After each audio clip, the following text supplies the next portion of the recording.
નમસ્કાર મિત્રો, શ્રી સારસ્વત વિદ્યાલય રાતાવાપી આપ સૌનું હાર્દિક સ્વાગત કરે છે.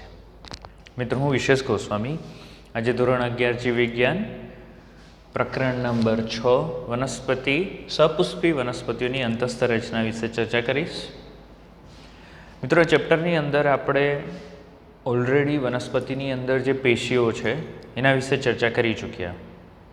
હવે આપણે વનસ્પતિના જે મુખ્ય અંગો છે મૂળ, પ્રકાંડ અને પર્ણ એની અંતસ્થ રચના વિશે ચર્ચા કરીશું આપણે. તો અહીં સપુષ્પી વનસ્પતિ એટલે આવૃતબીજધારી વનસ્પતિ ભણી રહ્યા છે આપણે. તો આવૃતબીજધારી વનસ્પતિમાં એકદળી અને દ્વિદળી બે અલગ અલગ પ્રકારની વનસ્પતિઓ આવે છે. તો આ બંનેની અંતસ્થ રચનામાં તફાવત જોવા મળે એટલે આપણે બંનેને અલગ રીતે ભણવી પડશે. તો આજે આપણે શરૂઆત કરીશું મૂળથી.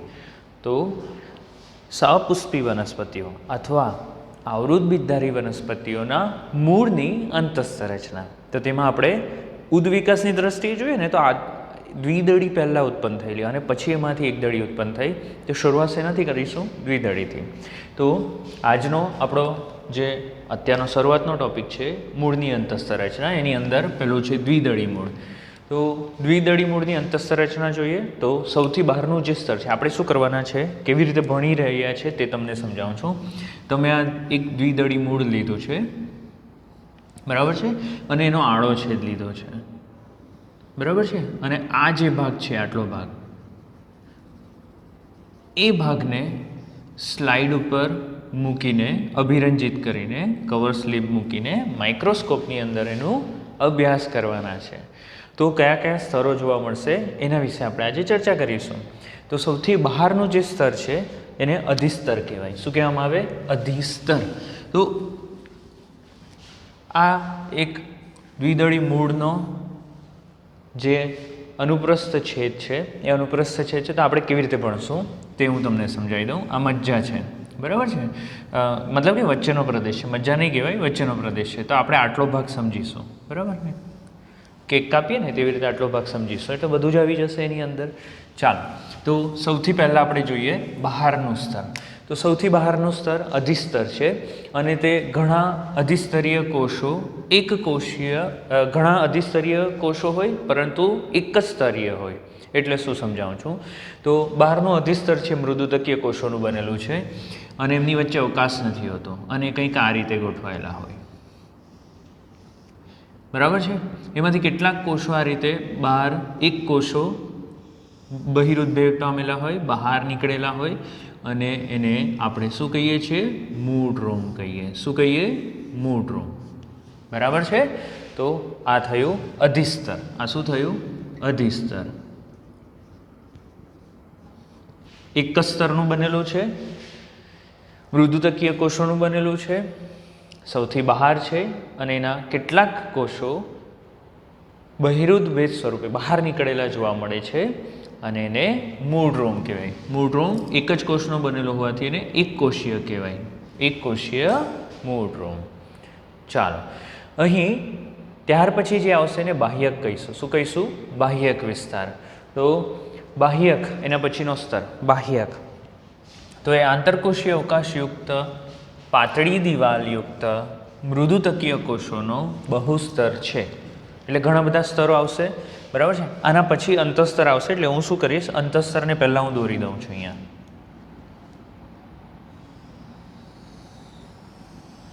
બરાબર છે. અંતસ્તરને હું સૌપ્રથમ અહીં દોરી દઉં છું. તો અંતસ્તર છે.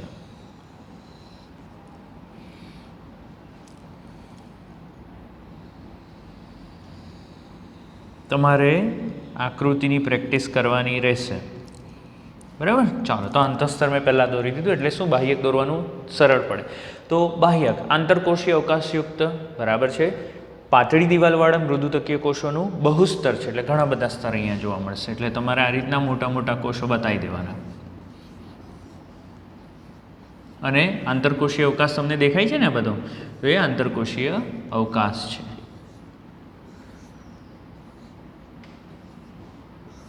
ઓકે, તો આ થયું બાહ્યક. શું થયું? બાહ્યક. તો બાહ્યક વિશે શું લખશો? બાહ્યક એ મૃદુતકીય કોષોનો બનેલા છે. અહીં મૃદુતકીય કોષોની વચ્ચે વચ્ચે ખાસો ઘણો બધો આંતરકોષીય અવકાશ હોય અને પાતળી દિવાલયુક્ત છે અને ઘણા બધા સ્તર છે. પહેલું સ્તર, બીજું, ત્રીજું, એવી રીતે ઘણા બધા સ્તર છે, એટલે બહુસ્તરીય છે. ચાલો, ત્યાર પછી આવશે અંતઃસ્તર. અંતઃસ્તરમાં ઘણા બધા મુદ્દાઓ અહીંયા ભણવાના છે. તો અંતઃસ્તર એ બાહ્યકનું સૌથી અંદરનું સ્તર, એટલે બાહ્યક પછી શું આવશે? અંતઃસ્તર આવશે. બાહ્યક પછી આ અંતઃસ્તર દોરેલું છે મેં. આંતરકોષીય અવકાશ ગેરહાજર. આંતરકોષીય અવકાશ નથી, યાદ રાખજો. આંતરકોષીય અવકાશ અહીં ગેરહાજર. અને પીપ આકારના કોષોનું એક સ્તર છે. પીપ આકારના કોષો છે અહીંયા, બરાબર છે? ઓકે, અહીં હું આમ ફટાફટ દોરી દઉં છું, પરંતુ હું તમને બતાવીશ પીપ આકારના કોષો એટલે કેવા. પીપ આકારના કોષો કંઈક આ રીતના.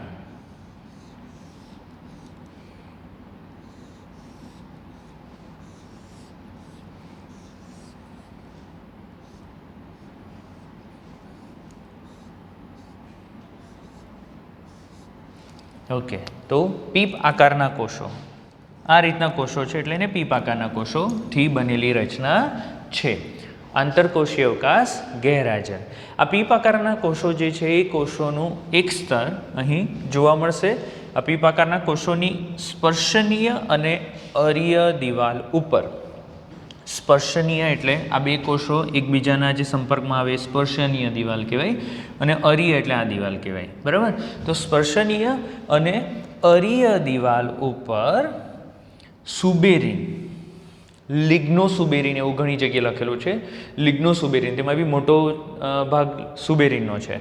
તો સુબેરીન જેવા મેળની જમાવટ જોવા મળે છે, અને એનાથી એક પટ્ટી રચાય છે, અને એને કાસ્પેરિયન પટ્ટી કહેવાય. શું કહેવામાં આવે? કાસ્પેરિયન પટ્ટી. તો અહીંયા એક પટ્ટી જેવી રચના અહીં જોવા મળશે, બરાબર છે? અહીંયા આભાસી અહીંયા દોરું છું, એટલે કે અંદરની તરફ છે, બે કોષોની વચ્ચે જ્યાં સંપર્કમાં હોય ત્યાં. એટલે તમે એક અહીં કોષ આ રીતે વિચારો, બરાબર છે?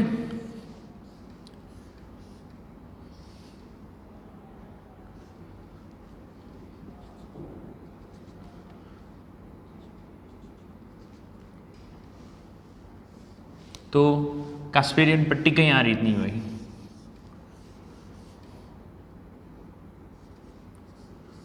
બરાબર છે? એટલે એને ફરતે આખી ઘેરેલી હોય. એક બોક્સની ફરતે તમે એક પટ્ટી વીંટાળી દો તેવી રીતની અહીંયા વીંટાળેલી જોવા મળે છે, અને કાસ્પેરિયન પટ્ટી કહેવામાં આવે, બરાબર છે? ચાલો, હવે આ કાસ્પેરિયન પટ્ટી શું છે? તો અહીંયા લખેલું છે, જુઓ, તે પાણી માટે અપ્રવેશીલ છે. શેના માટે? પાણી માટે અપ્રવેશીલ છે. એટલે શું? અહીં મૂળ જે છે, મૂળ દ્વારા પાણીનું શોષણ થાય, બરાબર છે? એ પાણીનું શોષણ થયા પછી, આશ્રુતિની પ્રક્રિયા દ્વારા પાણીનું શોષણ થયા પછી એ પાણીના ઘટકો છે એ સરળતાથી અહીં આંતરકોષીય અવકાશ દ્વારા અંતઃસ્તર સુધી પહોંચી જશે, બરાબર? આંતરકોષીય અવકાશ દ્વારા અહીંયા પહોંચે છે, બરાબર છે? એટલે આને અપદ્રવ્ય પથ કહેવામાં આવે, બરાબર છે?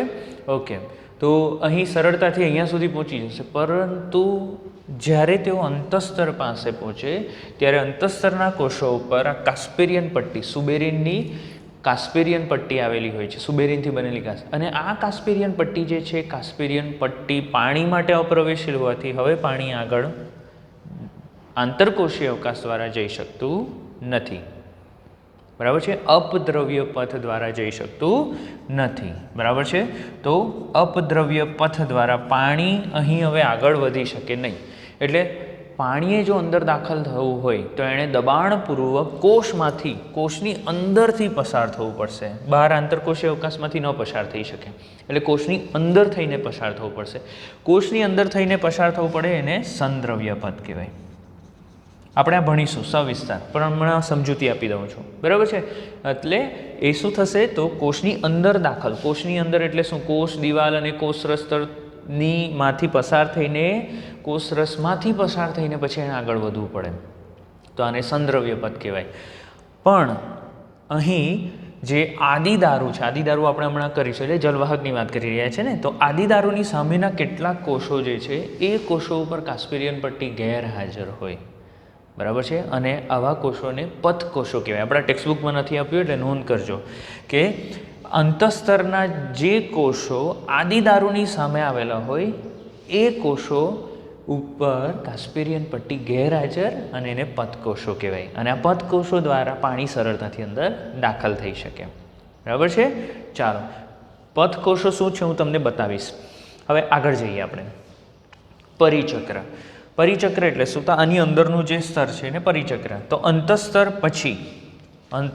પછી જાડી દિવાલવાળા મૃદુતકીય કોષોના કેટલાક સ્તર. બરાબર છે. કેટલાક સ્તર એટલે એક કરતાં વધારે. હું અહીં આકૃતિમાં હાલ તો અત્યારે એક જ બતાવીશ, પરંતુ કેટલાક સ્તર આવેલા હોય છે અને એને પરિચક્ર કહેવાય. શું કહેવામાં આવે? પરિચક્ર. તો આ અંતઃસ્તર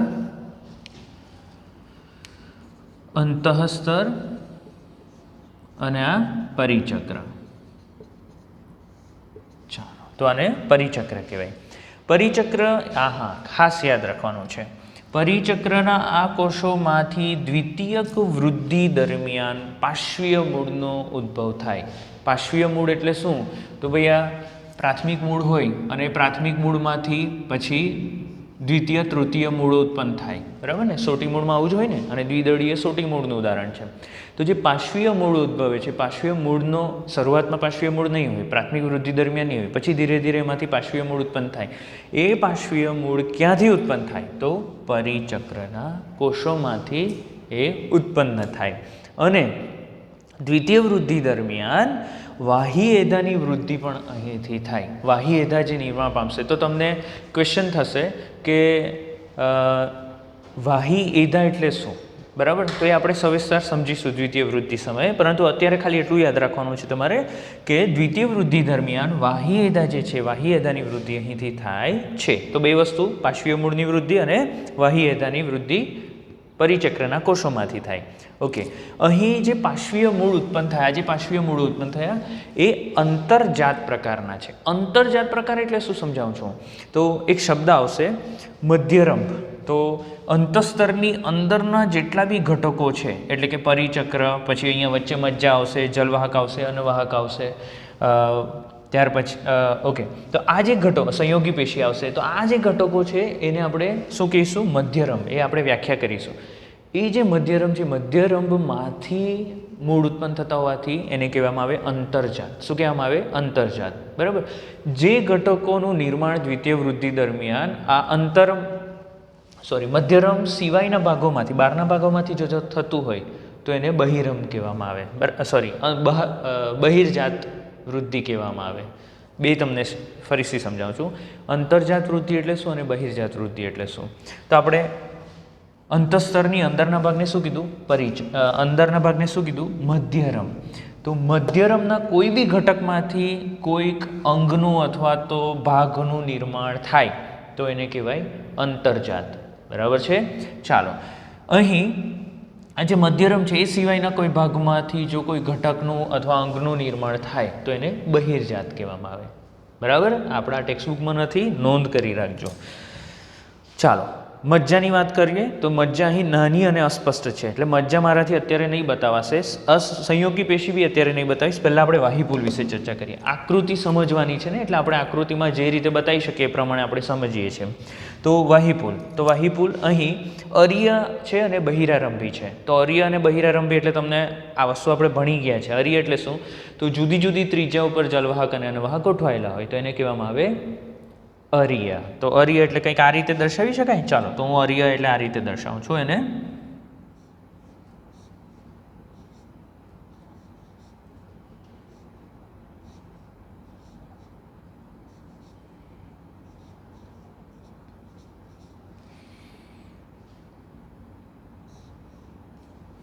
તો આ કોષો એક્ઝેક્ટલી ગોળ નથી બતાવ્યા મેં તમને, તમે જોઈ શકો છો.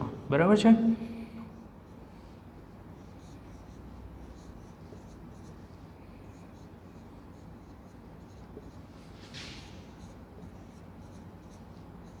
અંદર તમે પછી આ રીતે બતાવી શકો છો, વાંધો નહીં, આપણે સમજી જઈએ.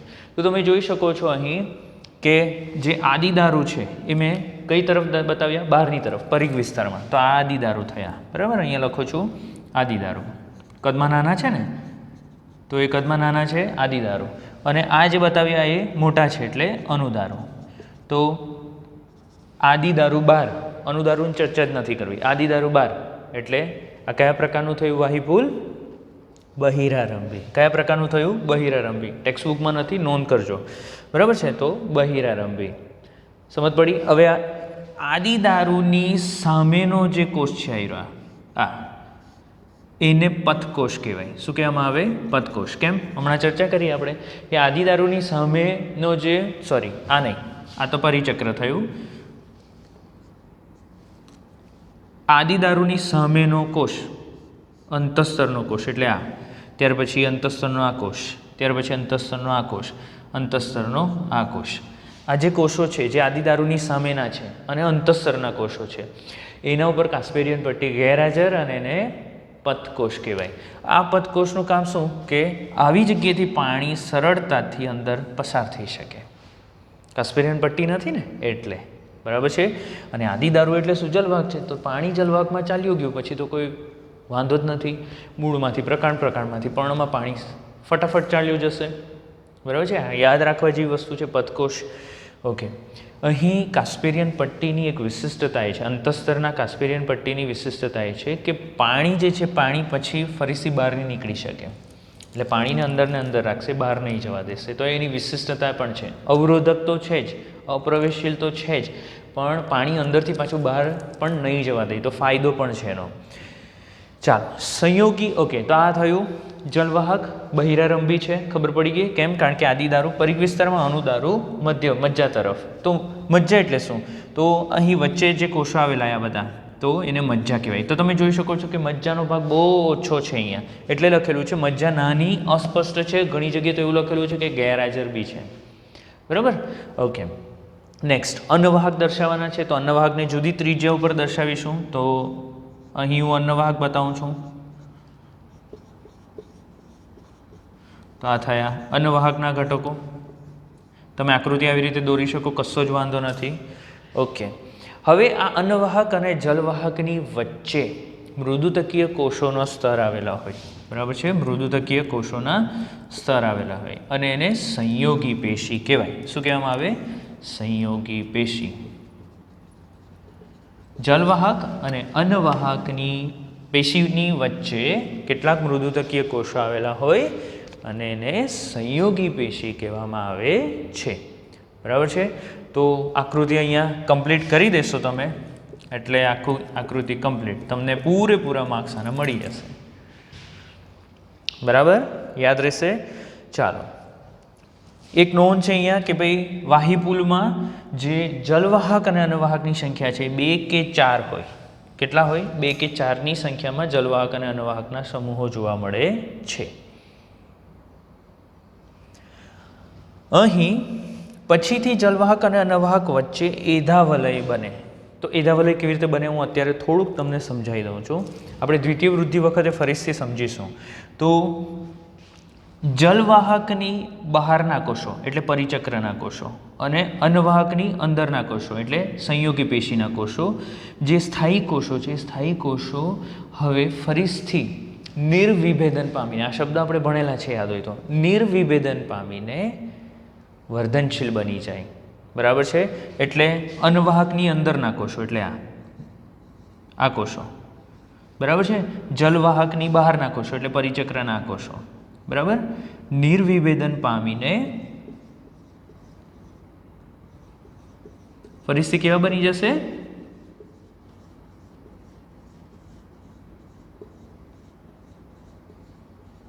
ફરીથી બની જશે એટલે કંઈક આ રીતની રચના બનશે. આ શેનું નિર્માણ કહેવાય? એધાનું નિર્માણ કહેવાય. એટલે આને એધા કહેવાય અને આ વલય સ્વરૂપે છે એટલે આને એધાવલય કહેવાય. શું કહેવામાં આવે? એધાવલય. જો ખાસ યાદ રાખવાનું, એધાવલય જ્યારે પણ નિર્માણ થાય ત્યારે એધાવલયની બહારની તરફ અન્નવાહક હોય અને અંદરની તરફ જલવાહક હોય. બરાબર છે? જો તમે જોઈ શકો એધાવલયની બહારની તરફ અન્નવાહક અને અંદરની તરફ જલવાહક. બીજી એક વસ્તુ, હવે આ એધાવલય શું કરશે? તો બહારની તરફ નવા અન્નવાહકના કોષો ઉમેરશે એટલે હવે જે અન્નવાહક ઉત્પન્ન થશે એને દ્વિતીય અન્નવાહક કહેવાય. આ જે શરૂઆતમાં બનેલો એને પ્રાથમિક અન્નવાહક કહેવાય. હવે આ એધાવલયના કોષો છે એ શું કરશે તો બહારની તરફ નવા કોષો ઉમેરે, એને અન્નવાહકના કોષો કહેવાય. અને આ જે નવા અન્નવાહકના કોષો ઉમેરાય એને આપણે દ્વિતીય અન્નવાહક કહેવાય. સેમ એવી જ રીતે અંદરની તરફ પણ કોષો ઉમેરશે. અંદરની તરફ જે કોષો ઉમેરે એને જલવાહક કહેવાય છે, એટલે કે જલવાહકના કોષો ઉમેરે, અને આને આપણે દ્વિતીય જલવાહક કહીશું. તો પ્રાથમિક વૃદ્ધિ પૂરી થાય ત્યાર પછી પ્રાથમિક વૃદ્ધિ સુધી તો અહીંયા કોઈ એધા જેવી રચના હોતી જ નથી. ત્યાર પછી અહીં એધાનું નિર્માણ થાય. એધાના નિર્માણમાં તમે જોઈ શકો છો અહીં કોણે મદદ કરી તો પરિચક્રના કોષોએ પણ મદદ કરી અને સંયોગી પેશીના કોષોએ પણ મદદ કરી. બરાબર છે. જલવાહકના બહારના કોષો અને અન્નવાહકના અંદરના કોષો કેટલાક નિર્વિભેદન પામીને એક વાહી એધા બનાવે છે. બરાબર છે. અને એધાવલય સ્વરૂપે હોવાથી એને એધાવલય કહીશું. એ એધાવલય બહાર અને અંદર બંને તરફ શું કરશે તો નવા કોષો મેળશે. બહારની તરફ દ્વિતીય અન્નવાહક, અંદરની તરફ દ્વિતીય જલવાહક, અને દ્વિતીય વૃદ્ધિ કરશે. તો આપણે દ્વિતીય વૃદ્ધિ પણ અહીંયા થોડી ઘણી ભણી ગયા. ચાલો તો મધ્યરમ વિશે ચર્ચા કરીએ. મધ્યરમ એટલે શું? વ્યાખ્યા આપો. તો મધ્યરમ જે છે એ અંતઃસ્તરની અંદરના સમૂહોને મધ્યરમ કહેવામાં આવે. તો અંતઃસ્તરની અંદર કઈ કઈ વસ્તુ આવે? પહેલું પરિચક્ર, બીજું વાહીપૂલો જલવાહક અને અન્નવાહક, અને ત્રીજું મજ્જા. બરાબર. સંયોગી પેશી પણ એમાં આવી જ જશે. તો આને શું કહેવામાં આવે? મધ્યરંભ. શું કહેવામાં આવે? મધ્યરંભ. અને કોઈ પણ દ્વિતીય વૃદ્ધિ સમયે કોઈ પણ અંગ આમાંથી જો નિર્માણ પામે તો એ કયા પ્રકારનું કહેવાશે? અંતર્જાત. તો અહીંયા પાર્શ્વીય મૂળ એમાંથી ઉત્પન્ન થાય. શેમાંથી? પરિચક્રમાંથી. યાદ રાખજો. ઓકે. તો આ થયું એક દ્વિદળી મૂળની અંતસ્થ રચના. ઉદાહરણ તરીકે તમે અહીંયા સૂર્યમુખી લઈ શકો છો. કઈ લઈ શકો? સૂર્યમુખી. તો ફટાફટ જોઈ લઈએ આપણે. સૌથી બહાર અધિસ્તર એક સ્તરીય છે, આંતરકોષીય અવકાશ ગેરહાજર, અને અહીં કેટલાક કોષો બહાર નીકળેલા જેને મૂળરોમ કહેવામાં આવે છે.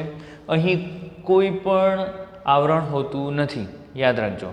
બરાબર. ક્યુટિકલનું આવરણ હોતું નથી. પાણીનું શોષણ કરવાનું હોય ને એટલે ક્યુટિકલનું આવરણ અહીંયા નથી હોતું. મગજમાં બરાબર ફિટ કરી દેજો. ત્યાર પછી મૃદુતકીય કોષોના ઘણા બધા સ્તર, બાહ્યક કહેવાય. આંતરકોષીય અવકાશ ઘણો બધો, એટલે પાણી સરળતાથી અંદર આવી શકે. ત્યાર પછી અંતસ્તર. અંતસ્તર પીપ આકારના કોષો. બરાબર છે. આંતરકોષીય અવકાશ ગેરહાજર, અને એના ઉપર સુબેરીની બનેલી કાસ્પેરિયન પટ્ટિકા પાણી માટે અવાહક. પરંતુ આદિદારૂની સામેના કેટલાક કોષો હોય કે જેના ઉપર કાસ્પેરિયન પટ્ટી ગેરહાજર, એને પથકોષો કહેવાય, જે પાણી માટે પ્રવેશશીલ છે. ત્યાર પછી બહુસ્તરીય પરિચક્ર. પરિચક્ર પણ મૃદુતકીય જાડી દિવાલવાળા કોષોનું બનેલું છે.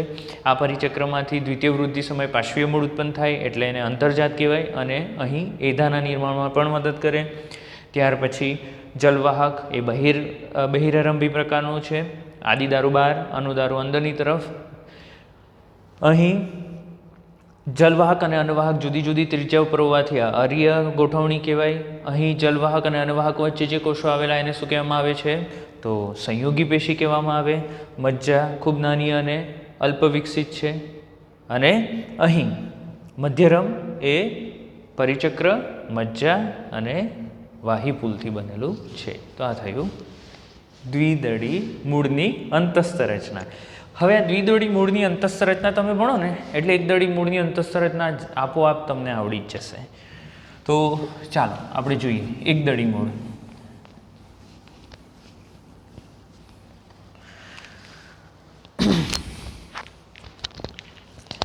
એકદળી મૂળ. તો એક્ઝામની અંદર જો તમને એકદળી મૂળ પૂછવામાં આવે તો તમારા ટેક્સ્ટબુકમાં ફક્ત આટલી જ વસ્તુ લખેલી છે. એનો મતલબ એવો નથી કે આટલું જ લખવાનું. 4 માર્કમાં પ્રશ્ન અથવા 5 માર્કમાં આકૃતિ સહિત તમે પ્રશ્ન પૂછાય અને જો આટલું જ લખશો તો તમને માર્ક્સ નહીં મળશે. જો આવું કેમ કહું છું તો તમે સમજી જશો. અંતસ્થ રચના એટલે કે એકદળી મૂળની અંતસ્થ રચના ઘણી ખરી દ્વિદળી મૂળને મળતી આવે છે. તમે આ વાક્ય લખી શકો, પરંતુ પછી એવું લખ્યું છે કે અધિસ્તર, બાહ્યક, અંતસ્તર, પરિચક્ર, વાહીપુલો અને મજ્જા ધરાવે. આટલું જ લખશો તો નહીં ચાલશે. તમને 4 થી 5 માર્કમાં પ્રશ્ન પૂછ્યો એટલે બધું જ જે અહીંયા આપેલું છે એમણે બીજી વાર છાપવું નહીં પડે એટલે એમણે લખ્યું નથી, પરંતુ તમારે બધું જ લખવાનું. કેવી રીતે? જો અહીંયા સમજાવ્યું તે બધું આવી જશે. અધિસ્તર તો આવું, બાહ્યક તો આવું, અંતસ્તર તો આવું, પરિચક્ર તો આવું, મજ્જા આની અંદર અલગ આવશે, બરાબર છે. સંયોગી પેશી પણ લખવાની એની અંદર, વાહિપુલો અલગ આવશે. કઈ કઈ વસ્તુ આપણે અલગ રીતે ભણીશું? તો એક છે વાહિપુલ, બીજું મજ્જા, બરાબર. આ બે થોડી અલગ રીતની છે અહીંયા, બાકી બધું સેમ. તો સેમ લખી દેવાનું. પદકોષો પણ લખવાના, અંતસ્તરની અંદર કાસ્પેરિયન પટ્ટી પણ લખવાની, બધી જ વિગતો એઝ ઇટ ઇઝ આવીને આવી અહીંયા લખી દેવાની. તો પછી આકૃતિ બી લગભગ સરખી જશે ને, બરાબર છે. કે ભાઈ આ બહિસ્તર, અધિસ્તર, હું ફરીથી લેબલિંગ નથી કરતો, તમારે કરી દેવાનું. ત્યાર પછી અહીંયા આવશે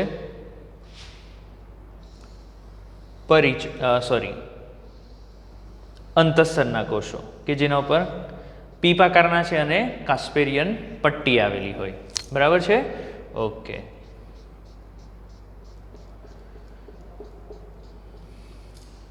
ત્યાર પછી આવશે પરિચક્ર, એ પણ સરખું જ છે, એટલે કે દ્વિદળી મૂળ જેવું છે. તો આ થયું પરિચક્ર. હવે અહીંયા શું જુદું છે તે ભણીએ. તો દ્વિદળી મૂળ જે છે, દ્વિદળી મૂળમાં જલવાહકની સંખ્યા, જલવાહક સભ્યોની સંખ્યા ઓછી છે, 4 જ હતી. અહીંયા 6 અથવા એના કરતાં વધારે હોય, બરાબર છે. અને અહીંયા જલવાહક સમૂહો જે છે ગોળાકાર અથવા તો અંડાકાર હોય. અહીંયા થોડાક મેં બહુકોણીય દોરેલા હતા, બરાબર છે. અહીં ગોળાકાર અથવા તો અંડાકાર. ચાલો હું આકૃતિ દ્વારા તમને સમજાવું છું કંઈક આ રીતના.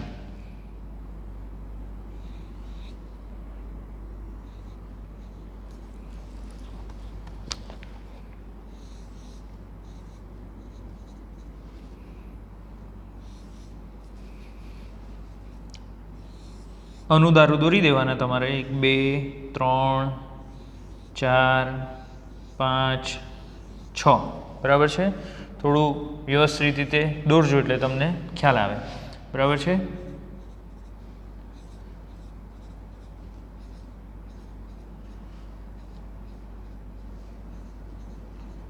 આ અનુદારું, આ આદિદારું. જો અહીં મજ્જા ઓછું હતું, અહીં મજ્જા સુવિકસિત છે, યાદ રાખજો. હજુ તમે આને દૂરથી બતાવી શકો એટલે મજ્જા વધારે બતાવવાની અહીંયા, બરાબર છે. મજ્જાના કોષો અહીંયા વધારે બતાવી દેવાના. તો આ ફરક છે, બરાબર છે. ઓકે, એકદળી અને દ્વિદળી મૂળ જે છે એમાં ફરક છે. શું કે અહીં મજ્જા સુવિકસિત છે, ત્યાં મજ્જા અલ્પ વિકસિત છે, બરાબર છે. અનુદારું જે છે, અનુદારું અહીં ષટકોણાકારના અથવા તો બહુકોણીય છે, અહીં ગોળાકાર કે અંડાકાર છે. આ બી તમે લખી શકો આની અંદર. બીજી એક વસ્તુ, અહીં આ જે એધાનું નિર્માણ થયું દ્વિતીય વૃદ્ધિ દરમિયાન, એવું કોઈ એધાનું નિર્માણ અહીંયા થવાનું નથી. દ્વિતીય વૃદ્ધિ થવાની જ નથી, યાદ રાખજો, બરાબર છે.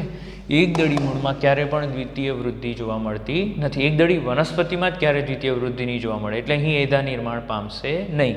પાર્શ્વીય મૂળ પણ અહીંયા નિર્માણ પામશે નહીં. હા, જે આપણે કાસ્પેરિયન પટ્ટિકા જોઈએ, કાસ્પેરિયન પટ્ટિકા અહીંયા હાજર છે. પદકોષો પણ સુવિકસિત છે. તો અહીંયા લખેલું છે કે ઓકે, આપણે દ્વિદળી મૂળમાં જલવાહકની વાત કરી લઈએ તો જલવાહક 6 કરતાં વધારે, એટલે એને બહુસૂત્રી કહેવાય. આ ચતુસૂત્રી હતા, જલવાહક 4 હતા ને, 4 સમૂહ હતા, એટલે એને ચતુસૂત્રી કહેવાય. અહીં બહુસૂત્રી મેં 6 દર્શાવેલા છે, એટલે એને શું કહેવાય? બહુસૂત્રી, બરાબર. 4 કરતાં વધારે બહુસૂત્રી. એ તો મેં બતાવ્યા 6 છે, 6 કરતાં પણ વધારે હોય. બીજું, મજ્જા મોટી અને સારી રીતે વિકાસ પામેલી છે. તો તમે આકૃતિમાં બી જોઈ શકો, અહીંયા મજ્જા અલ્પ વિકસિત છે, અહીંયા મજ્જા મોટી અને સુવિકસિત છે. બીજું, દ્વિતીય વૃદ્ધિ જોવા મળતી નથી. કેમ? એ એધા નિર્માણ પામતું નથી. કેમ? ભાઈ આ તંતુમૂળનું ઉદાહરણ છે, એની અંદર દ્વિતીય વૃદ્ધિ શક્ય જ નથી. કાસ્પેરિયન પટ્ટી અને પદકોષો વધુ સુવિકસિત છે. કોની સાપેક્ષે? દ્વિદળી વનસ્પતિની સાપેક્ષે, બરાબર છે. તો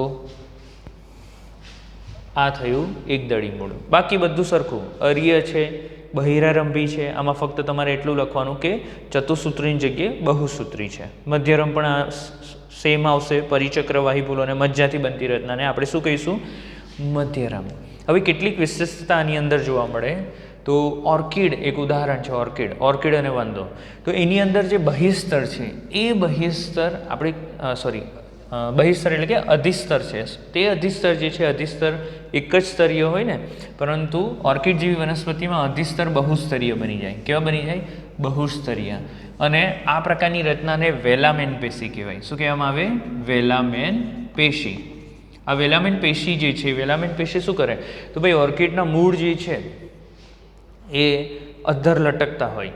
બરાબર છે. વનસ્પતિ કોઈ મોટી વનસ્પતિ હોય એના થડ ઉપર, એની પ્રકાંડ ઉપર આવી રીતે ચોંટીને એ ઉગતી હોય. આ વનસ્પતિ નાની હોય અને એના મૂળ હવામાં લટકતા હોય. તો એ હવામાંથી ભેજનું શોષણ કરવા માટે આ જે બહિસ્તર છે એ બહુસ્તરીય બને અને એમાં વેલામેન પેશી હાજર હોય, જે અંતઃચૂષણની પ્રક્રિયા દ્વારા, કઈ પ્રક્રિયા દ્વારા? અંતઃચૂષણની પ્રક્રિયા દ્વારા પાણીનું અને ભેજનું આજુબાજુના વાતાવરણમાંથી શોષણ કરે. બરાબર છે. મહાબલેશ્વર જેવી જગ્યાનું તમે મુલાકાત લો તો તમને ત્યાં ઓર્કિડ ઉગેલા જોવા મળશે. તો આ થયું એકદળી અને દ્વિદળી મૂળની અંતસ્થ રચના. એક્ઝામની અંદર તમને 4 થી 5 માર્કમાં, એટલે મોટા પ્રશ્ન તરીકે તમને આ આવી શકે કોઈ બી એક, અને આકૃતિ પૂછાય છે. એટલે આપણે આકૃતિની પ્રેક્ટિસ વારંવાર કરીશું. આકૃતિ જોઈને ક્યારેય નથી આવડતી. જેવી રીતે આપણે ફિઝિક્સના દાખલા છે, બરાબર છે. મેથ્સ તો હું તમને નહીં કહીશ, બાયોલોજીના સ્ટુડન્ટ છો, પરંતુ ફિઝિક્સના જે દાખલા છે, કેમેસ્ટ્રીના જે સમીકરણો આવે, પ્રક્રિયાઓ આવે, એ જ્યાં સુધી તમે લખીને પ્રેક્ટિસ નહીં કરો ત્યાં સુધી તમને નહીં મેળ પડે. બાયોલોજીનું પણ એવું છે. આકૃતિ જોઈને યાદ નથી રહેતી. આકૃતિની તમારે વારંવાર પ્રેક્ટિસ કરવી પડે. જો વારંવાર તમે પ્રેક્ટિસ નહીં કરશો તો એક્ઝામની અંદર નહીં લખે. અને આકૃતિ તો બાયોલોજીનું હાર્દ કહેવાય, એના વગર તો મેળ નહીં પડે. આકૃતિના માર્ક છે એમાં પણ ખાસ કરીને નામ નિર્દેશનના માર્ક છે. એટલે નામ નિર્દેશન વ્યવસ્થિત કરશો તો તમને અહીં પૂરેપૂરા માર્ક્સ આના મળી જશે. તો આની સાથે આપણે મૂળની અંતસ્થ રચના જોઈ. નેક્સ્ટ ટાઈમ જ્યારે આપણે મળીશું ત્યારે આપણે પ્રકાંડની રચના જોવાના છે. એકદળી પ્રકાંડ અને દ્વિદળી પ્રકાંડ. હવે આની અંદર જ્યારે એક પ્રયોગ છે, એ પ્રયોગની અંદર તમારે મૂળ અને પ્રકાંડની અંતસ્થ રચના ભણવાની હોય, પછી એકદળી અને દ્વિદળી પણ શોધવાનું હોય. તો તમને કોઈ પણ એક ડાળી આપી દીધી હોય, આ રીતનું કંઈક આપી દીધું હોય, તમને જોઈને ખબર પણ નહીં પડશે કે આ પ્રકાંડ છે કે મૂળ છે. તો તમારે એનો આડોછેદ લેવાનો અને માઇક્રોસ્કોપમાં અભ્યાસ કરવાનો. તો માઇક્રોસ્કોપમાં અભ્યાસ કરતી વખતે તમને ખબર પડવી જોઈએ કે કઈ રચના છે. તો યાદ રાખજો મિત્રો કે જો જલવાહકની ગોઠવણી બહિરારંભી પ્રકારની હોય, કયા પ્રકારની હોય? બહિરારંભી પ્રકારની. એટલે તમારે તરત સમજી જવાનું કે આ શું છે? મૂળ છે. શું છે? મૂળ છે. એ સિવાય તમને મૂળરોમ પણ જોવા મળશે. એના પર શું જોવા મળશે? મૂળરોમ. એટલે પણ ખબર પડી જશે કે, કારણ કે મૂળરોમ અહીં કેવા હોય? એક કોષીય હોય. બીજું, હવે આ બંનેનો તફાવત જોવો હોય ને તો એનો વચ્ચેનો તફાવત કેવી રીતે ખબર પડે તે સમજાવું. જો મજ્જા તમને નહીં દેખાય અથવા તો અલ્પ વિકસિત હોય તો સમજી જવાનું કે આ દ્વિદળી મૂળ છે. બરાબર છે? ઓકે. એકદળી મૂળ, આપણે અહીંયા મકાઈનો મૂળ જોયું છે. તો એકદળી મૂળમાં આ જે અનુદારુઓ છે, અનુદારુઓ થોડાક તમને આ બાજુ ગોઠવાયેલા દેખાશે અને વચ્ચે ઘણી બધી જગ્યા જોવા મળશે. એટલે તરત જ ખબર પડી જાય કે મજ્જા શું વિકસિત છે. એટલે શું છે? એકદળી મૂળની અંતસ્થ રચના. Thank you so much.